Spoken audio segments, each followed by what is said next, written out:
GST പരിഷ്കരണം നാളെ മുതൽ. അമ്മയപ്പോ അത് GST പരിഷ്കരണം നടന്നു കേട്ടോ. വില കുറയുന്നത് എന്തൊക്കെയാന്ന് പറയാട്ടോ. ഇതൊക്കെയാണ് വെണ്ണ, നെയ്യ്, പാൽ ഉൽപ്പന്നങ്ങൾ. അപ്പൊ 75 വില കുറയായിരിക്കും.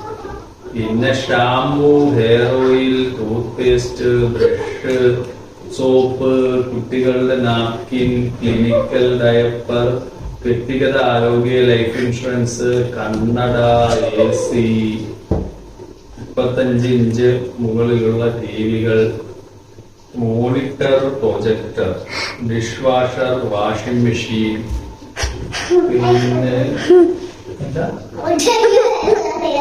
മുട്ടായിക്ക് വില പറയുന്നത്. അത് കൊള്ളാമല്ലോ. മുട്ടായിക്ക് വില പറയുന്നത് നമുക്ക് ചോദിക്കാം.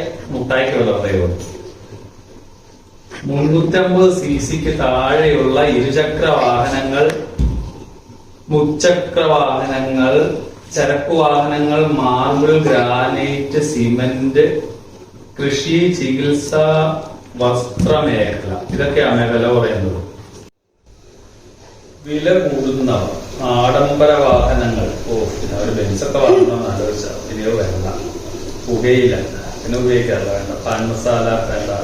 ലോട്ടറി, നമ്മളൊക്കെ തീർന്ന ലോട്ടറിക്ക് അടിക്കണം.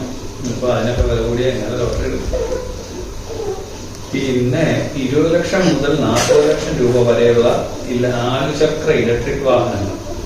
ഇപ്പൊ നമുക്ക് പ്ലാൻ 40 ലക്ഷം രൂപയ്ക്ക് മുകളിലുള്ള ആഡംബര വാഹനങ്ങൾ. അത് 2500 രൂപയിൽ കൂടുതൽ വിലയുള്ള വസ്ത്രങ്ങൾ, ചെരുപ്പുകൾ.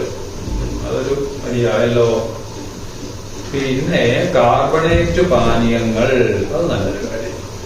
ഇനി 7-Up, പെപ്സിയും കൊക്കോളയും കുടിക്കണ്ട. പിന്നെ മധുരം ചേർത്ത് വരുന്ന ഫ്ലേവേർഡ് പാനീയങ്ങൾ. അപ്പൊ ജ്യൂസൊന്നും കഴിക്കണ്ടല്ലോ. അക്കക്കിരി ജ്യൂസ് വാങ്ങിക്കൊടുക്കണ്ട. ഇതൊക്കെയാണ് GST പരിഷ്കരണത്തിൽ വന്ന മാറ്റങ്ങൾ. നാളെ മുതൽ ഇതെല്ലാം നിലവിൽ വരും. ഓക്കെ.